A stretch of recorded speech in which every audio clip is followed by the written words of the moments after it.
का विषय है अर्थ विज्ञान, सेमेंटिक्स। इसमें हम लोग अर्थ विज्ञान का अर्थ, जिसमें नामकरण, इतिहास, लक्षण, महत्व, अर्थ ज्ञान के साधन, ये सब पढ़ेंगे। अर्थ परिवर्तन की दिशाएं, जिसमें अर्थ विस्तार, अर्थ संकोच, अर्थादेश, अर्थोपकर्ष, अर्थापकर्ष, अर्थ परिवर्तन के कारण, एकार्थक और अनेकार्थक शब्दों के अर्थ का निर्णय, संकेतक ग्रह के साधन। अर्थ विज्ञान के अंतर्गत इन विषय बिंदुओं को हम पढ़ेंगे।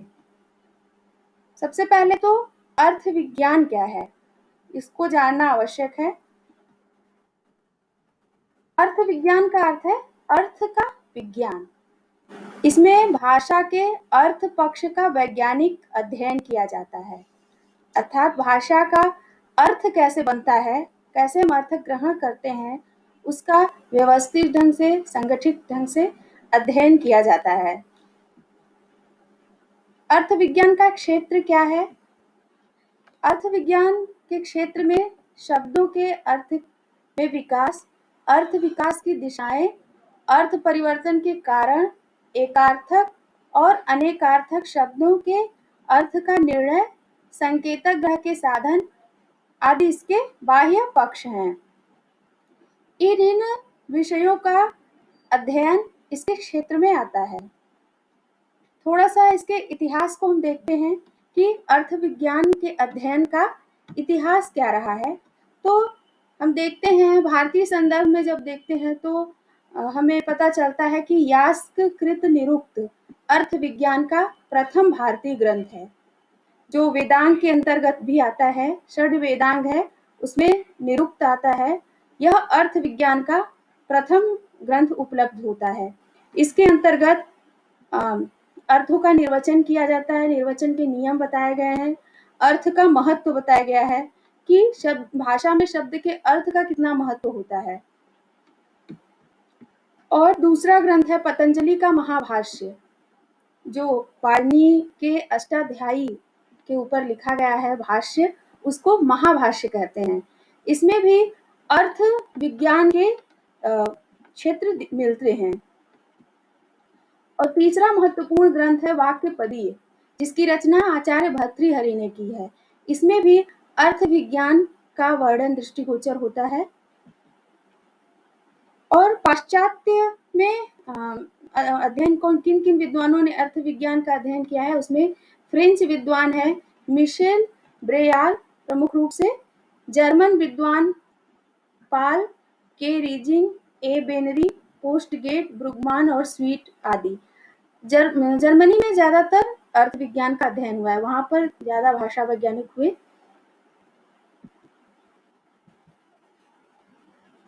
अब देखिए, अर्थ विज्ञान यह एक शब्द है, इसमें अर्थ प्रमुख है।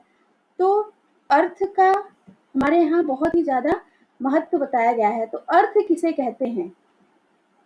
इसमें वाक्यपदीय की एक कारिका प्राप्त होती है।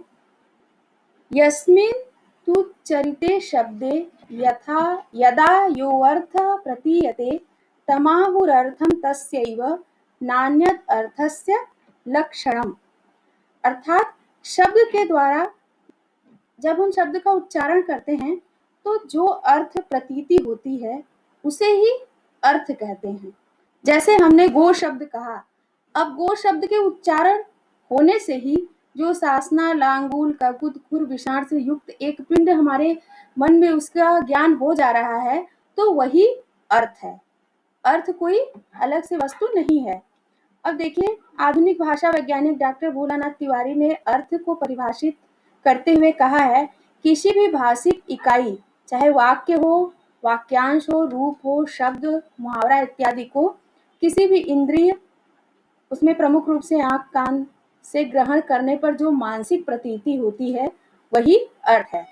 किसी ने बोल दिया पुष्प, पुष्प के बोलने से ही यह एक शब्द है, भाषिक इकाई है। हमारे अंदर हमारे कान ने सुना और हमारे अंदर एक उसकी एक छवि बन जाती है, वही जो मानसिक प्रतीति है वही अर्थ है। अर्थ का बहुत ही अधिक महत्व है भाषा में। भाषा की सार्थकता अर्थ से ही होती है। निरुक्त ने हाँ बोलिए। निरुक्त ने आचार्य यास्क ने अर्थ के महत्व को बताते हुए कहा है, स्थाणुरयं भारहार किलाय भूदधीत्य वेदं विजानाति यो अर्थम यो अर्थज्ञ इत सकलम भद्रमश्नुते नाकमेति ज्ञान विधूत पापमा। उन्होंने वेद के संदर्भ में कहा है कि जो वेद पढ़ करके भी उसका अर्थ नहीं जानता, बहुत से लोग उच्चारण करते हैं मंत्रों का लेकिन उसका अर्थ नहीं जानते, तो वे कैसे हैं? स्थाणु के समान है। स्थाणु समझते हैं, जो वृक्ष का एक ठूंठ होता है ना, जिसमें फूल फल पत्तियां कुछ न हो, एक ठूंठ वृक्ष का जो होता है उसको स्थाणु कहते हैं। तो वे क्या है? स्थाणु के समान है। और वे कैसे हैं? भारवाहक पशु के समान है। तो जो अर्थ को नहीं जानता है उसको उन्होंने बिना फल फूल पुष्प से रहित स्थाणु माना है और भारवाहक पशु माना है। और जो अर्थ को जानता है वह सकल समस्त कल्याण को प्राप्त करता है। इस प्रकार से निरुक्त में आचार्य यास्क ने अर्थ के महत्व को बताया है। महाभाष्य में महर्षि पतंजलि ने भी अर्थ के महत्व को बताया है। अपना माइक्रोफोन ऑफ कर लीजिए, जिसका भी ऑन है ऑफ कर लीजिए। यद अधीतम अभिज्ञातम निगदे नैव शब्दते अनग्निना शुष्कैधो न तज्ज्वलति करहिचित। उन्होंने बताया है कि अर्थ ज्ञान के बिना अगर कोई शब्द उच्चारण मात्र करता है, पाठ करता है, तो वह उसी प्रकार ज्ञान को प्रज्वलित नहीं कर पाता जैसे बिना अग्नि में डाला हुआ सूखा ईंधन। जैसे अगर हम मान लीजिए हमें कोई मंत्र बता दिया जाए, हम उसका बार बार पाठ करते हैं लेकिन उसके हम अर्थ को नहीं समझते हैं, बिना अर्थ को समझे हम उसका पाठ करते हैं, उच्चारण करते हैं, तो हम उस ज्ञान को नहीं प्राप्त कर पाएंगे। उसमें जो ज्ञान निहित है उस ज्ञान को हम नहीं प्राप्त कर पाएंगे। इसके लिए आचार्य ने एक उदाहरण दिया है, अनग्निना शुष्कैधो। शुष्क ईंधन अगर लकड़ियां हैं और उनको रखा जाए बस, और उसमें अग्नि न प्रज्वलित की जाए, तो वह जल करके प्रकाश नहीं देंगे या ऊर्जा को उत्पन्न नहीं करेंगे। वैसे ही अगर हमारे पास शब्द मात्र हैं और हमें अर्थ का ज्ञान नहीं है, तो हमारे जो शब्द हैं वह ज्ञान को उत्पन्न नहीं करेंगे। जैसे कि शुष्क ईंधन बिना अग्नि के हो तो वह अग्नि के साथ जलेगा नहीं। तो इसलिए अर्थ का बहुत ही अधिक महत्व है। अगर ज्ञान को प्रज्वलित करना है, ज्ञान रूपी अग्नि को, तो हमें अर्थ का ज्ञान होना चाहिए। निरुक्त में ही अर्थ के महत्व को बताते हुए यास्क ने कहा है, अर्थवाचः पुष्प फलमाह, अर्थात अर्थ जो है वह वाणी का पुष्प और फल है। अगर वाणी वृक्ष है तो उसका पुष्प और फल कौन है? अर्थ है। तो इस प्रकार से आचार्यों ने अर्थ के महत्व को बताया है। अर्थ का ज्ञान हम कैसे करते हैं? अगर अर्थ है तो उसका ज्ञान किस प्रकार से कर सकते हैं, उसका साधन क्या होता है? तो उसके लिए दो साधन बताए गए हैं। पहला साधन है आत्म प्रत्यक्ष। आत्म प्रत्यक्ष मतलब आत्म अर्थात स्वयं, हम स्वयं द्वारा प्रत्यक्ष करते हैं। जैसे देखिए, अगर कोई फूल है या जो भी इस संसार में वस्तुएं विद्यमान है, हम उनका ज्ञान कैसे करते हैं? अपनी इंद्रियों के द्वारा करते हैं, उनका प्रत्यक्ष करके करते हैं। तो ये जो ज्ञान हुआ, हम फूल के सुगंध का ज्ञान करते हैं, हम जो कुछ भी देखते हैं अपनी इंद्रियों के द्वारा या जिस जिस ज्ञान इंद्रिय के द्वारा ज्ञान प्राप्त करते हैं, तो वह आत्म प्रत्यक्ष की श्रेणी में आएगा। ठीक है? तो मनुष्य हुआ, पशु पक्षी, जितना सब कुछ इस संसार में है उस सबका हम ज्ञान करते हैं। कोई फल, मान लीजिए कोई नया फल हमें दिखता है तो हम तुरंत उसका स्वाद लेते हैं, तो उसको अपनी रसनेंद्रिय द्वारा उसका स्वाद का ज्ञान करते हैं। ये सभी क्या है? आत्म प्रत्यक्ष हुआ। लेकिन कुछ वस्तुएं ऐसी होती हैं जिनका हम नहीं अपने इंद्रियों के द्वारा जिनका ज्ञान नहीं प्राप्त कर सकते हैं, तो वे पर प्रत्यक्ष के विषय होते हैं। अर्थात किसी ने हमें बता दिया, कोई उस वस्तु का प्रत्यक्ष किया है, उसने बताया कि ये इस वस्तु का स्वरूप ऐसा है, तो उसके बताए गए ज्ञान के आधार पर हम उसका प्रत्यक्ष करते हैं। तो यह भी अर्थ ज्ञान का प्रमुख साधन है, पर प्रत्यक्ष भी, क्योंकि हमारी इंद्रियों की सीमा क्या है? निश्चित है, वह बहुत दूर तक नहीं जा सकती। तो हमें पर प्रत्यक्ष का भी सहारा लेना पड़ता है अर्थ ज्ञान को करने के लिए। जैसे देखिए पाप, पुण्य, धर्म, अधर्म ये सब का प्रत्यक्ष नहीं होता है, तो हम किसका सहारा लेते हैं इनको जानने के लिए? वेद, स्मृति, पुराण जो हमारे धर्म ग्रंथ हैं, हम उनके सहारे इनको जान पाते हैं, इनका ज्ञान कर पाते हैं। तो बहुत सारी ऐसी वस्तुएं या चीजें हैं संसार में जिनका हम आत्म प्रत्यक्ष नहीं कर पाते हैं, लेकिन पर प्रत्यक्ष के द्वारा जो आप्त पुरुष है, श्रुति है, उनके द्वारा हम उनका ज्ञान करते हैं, अर्थ ज्ञान करते हैं। तो इस तरह से अर्थ ज्ञान के दो साधन हुए, आत्म प्रत्यक्ष और पर प्रत्यक्ष। अब एक महत्वपूर्ण जो इसमें बिंदु है वह है अर्थ परिवर्तन या अर्थ विकास की दिशाएं। जैसे हमने ध्वनि के उसमें पढ़ा था ध्वनि परिवर्तन की दिशाएं, वैसे ही अर्थ में भी पढ़ना है, अर्थ विज्ञान के अंतर्गत अर्थ परिवर्तन की दिशाएं। तो अर्थ परिवर्तन की प्रमुख 5 दिशाएं बताई गई हैं। अर्थ विस्तार, अर्थ संकोच, अर्थादेश, अर्थोपकर्ष और अर्थापकर्ष। बहुत ही महत्वपूर्ण है ये। देखिए पहला है अर्थ विस्तार, अर्थ का विस्तार हो जाना। ठीक है, नाम से ही स्पष्ट है, अर्थ को विस्तार प्राप्त करना। बहुत सारे शब्द ऐसे हैं जिनके अर्थ पहले क्या थे, बहुत कम अंश में थे, लेकिन अभी क्या है, उनके अर्थ विकसित हो गए हैं, तो उसे अर्थ विस्तार कहते हैं। जैसे देखिए मैंने कुछ शब्दों को यहाँ पे लिखा है। पहला शब्द है कुशल। कुशल शब्द पहले क्या होता था, जो कुश लाता था, यज्ञ इत्यादि में कुश को लाया जाता था, उससे कुछ बनाया जाता था। तो जो कुश को लाता था, आप लोग जानते हैं कि कुश बहुत ही तीक्ष्ण होता है, अगर उसको ठीक ढंग से न तोड़ा जाए तो वो हमारे हाथ को काट सकता है। तो इस तरह से जो कुश लाता था जो व्यक्ति, उसको कुशल बोलते थे, क्योंकि वो बहुत ही चतुरता पूर्वक वह लाना पड़ता है। तो अब क्या हुआ है, यह शब्द अर्थ विस्तार को प्राप्त हो गया है।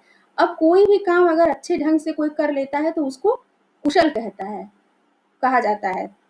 पहले क्या होता था कि जो कुश लाता था उसको कुशल कहा जाता था। कुशान लाती इति कुशल, जो कुश को लाता है उसको कुशल कहा जाता है। लेकिन चूंकि कुशल तीक्ष्ण होता है और उसको लाने में बहुत कठिनाई का सामना करना पड़ता है, बहुत ही उसको संभल करके तोड़ना पड़ता है, इसलिए अब हर कार्य को अच्छे से करने वाले को कुशल कह दिया गया है। तो इस तरह से कुशल शब्द का अर्थ विस्तार हो गया है, यह शब्द अर्थ विस्तार को प्राप्त हो गया है। अब देखिए दूसरा शब्द है प्रवीण।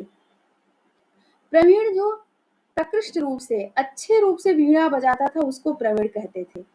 ठीक है, लेकिन अब वह शब्द निपुण के अर्थ में प्रयोग होने लगा है। अब किसी भी कार्य करने में अगर कोई निपुण है तो उसको क्या हुआ, प्रवीण। जैसे कृषि कार्य में प्रवीण है, नृत्य कला में प्रवीण है, ठीक है, काव्य करने में प्रवीण है, ऐसे हम प्रयोग करते हैं।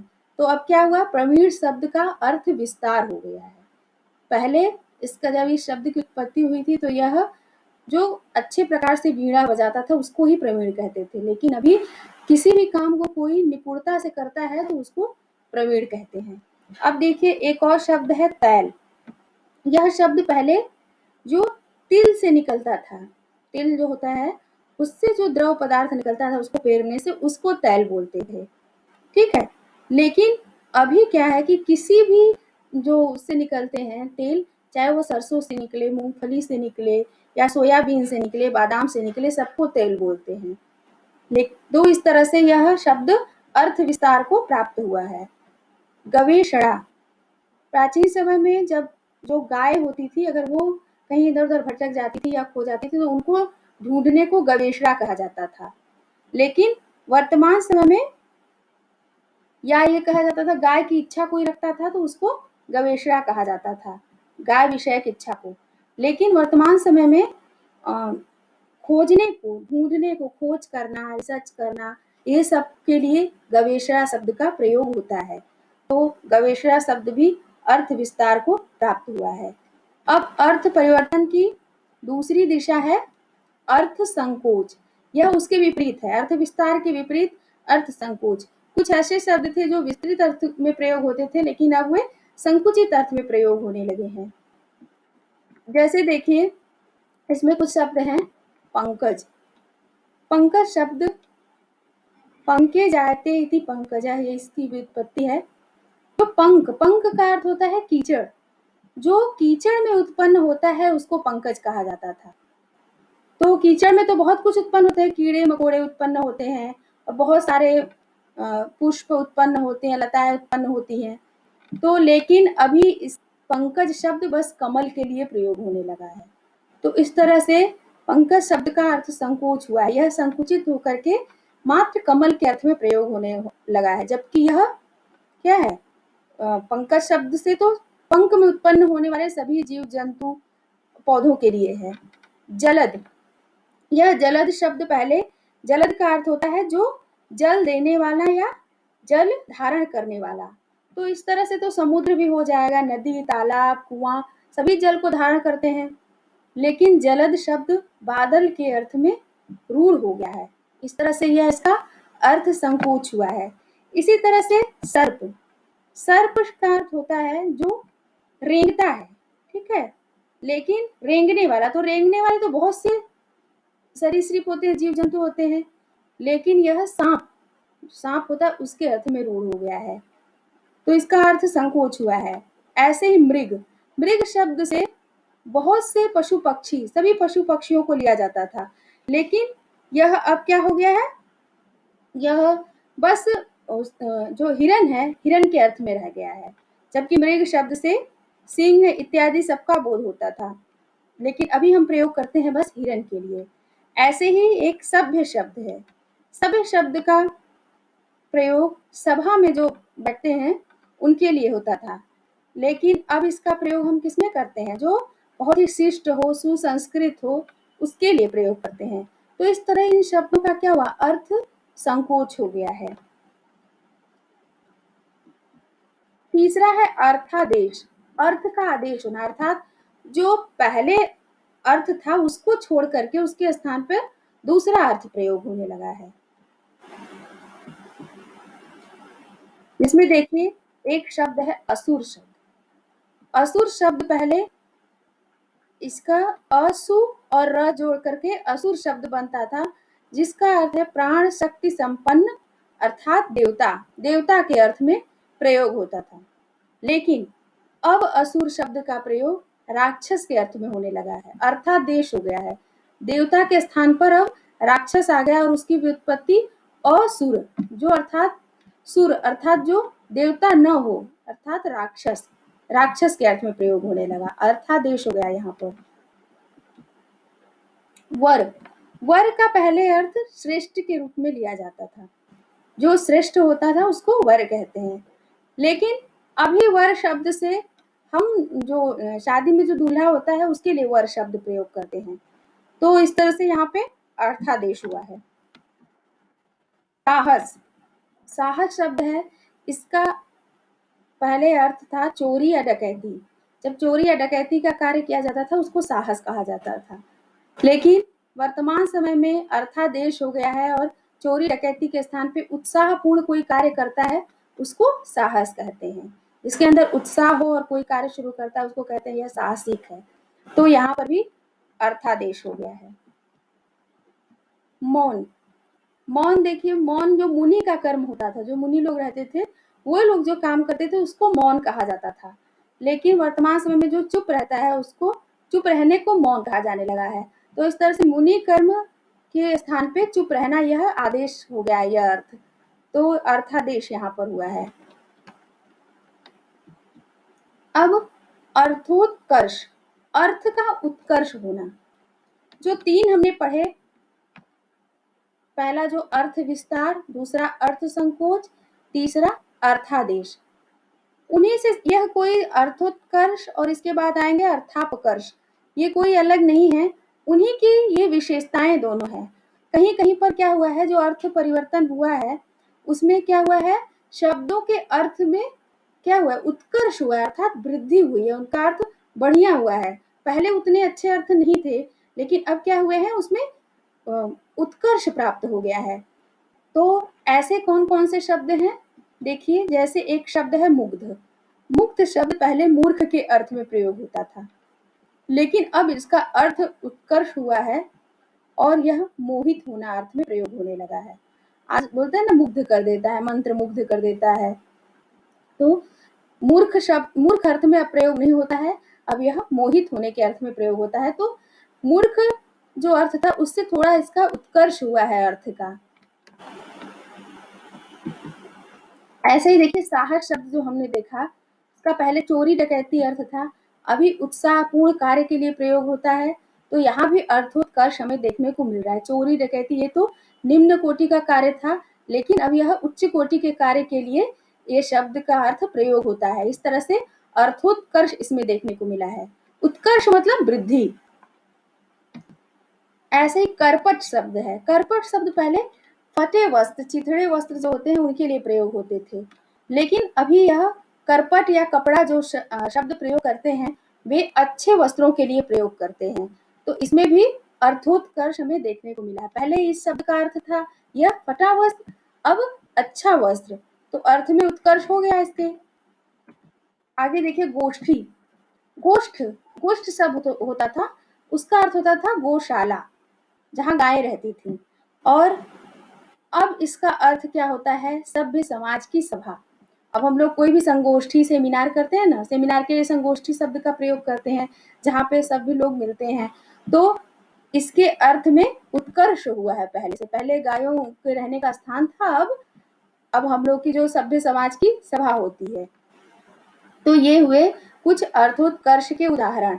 अब एक और दिशा देखने को मिली है अर्थ परिवर्तन की, वो है अर्थापकर्ष। जैसे उत्कर्ष था ना, उसका विलोम है अपकर्ष, अर्थात अर्थ में थोड़ा निम्न कोटि का परिवर्तन आया है। जैसे देखिए, असुर। मैम एक बार बैठ जाइए ना, एक बार थोड़ा सा बैठ जाइए। ये अर्थोत्कर्ष जी ठीक है, हो गया। अर्थापकर्ष उसका विलोम है। जैसे उसमें शब्द के अर्थ में थोड़ा उच्च कोटि हुआ था, और इसमें क्या होगा, शब्द का अर्थ थोड़ा निम्न कोटि का होगा। जैसे असुर शब्द है, पहले देवता के रूप में प्रयोग होता था, अच्छा अर्थ था इसका। आज क्या हुआ है, राक्षस के अर्थ में प्रयोग होता है, तो इसके अर्थ में अपकर्ष हुआ है। जुगुप्सा एक शब्द है, जुगुप्सा, पहले पालन करना या छिपाना अर्थ में, तो ये अर्थ थोड़े अच्छे थे। अभी क्या है, जुगुप्सा का अर्थ घृणा के अर्थ में प्रयोग होता है। अब हम जुगुप्सा शब्द से घृणा अर्थ लेते हैं। ऐसे ही एक शब्द है शौच। शौच पहले शुद्ध कार्यों के लिए होता था। इसका अर्थ क्या होता था, शुद्ध कार्य करना, शुद्धता के लिए प्रयोग होता था। और आज शौच शब्द मल त्याग के रूप में प्रसिद्ध हो गया, इसका अर्थ मल त्याग हो गया। तो यहाँ भी अर्थ का अपकर्ष हुआ है। ऐसे ही घृणा शब्द है। घृणा शब्द पहले दया के अर्थ में प्रयोग होता था, और अब घृणा जानते ही है, घृणा करना, किसी से उससे दूर होना, इस अर्थ में प्रयोग होने लगा है। तो इस शब्द का भी अर्थ अपकर्ष हुआ है। तो इस तरह से ये अर्थ परिवर्तन की दिशाएं हैं, जिसमें हमने मुख्य रूप से 5 दिशाओं के लिए के बारे में पढ़ा। पहला था अर्थ विस्तार, उसके बाद अर्थ संकोच, अर्थादेश, अर्थोत्कर्ष और अर्थापकर्ष। ठीक है, अब इससे कोई प्रश्न हो तो पूछिए।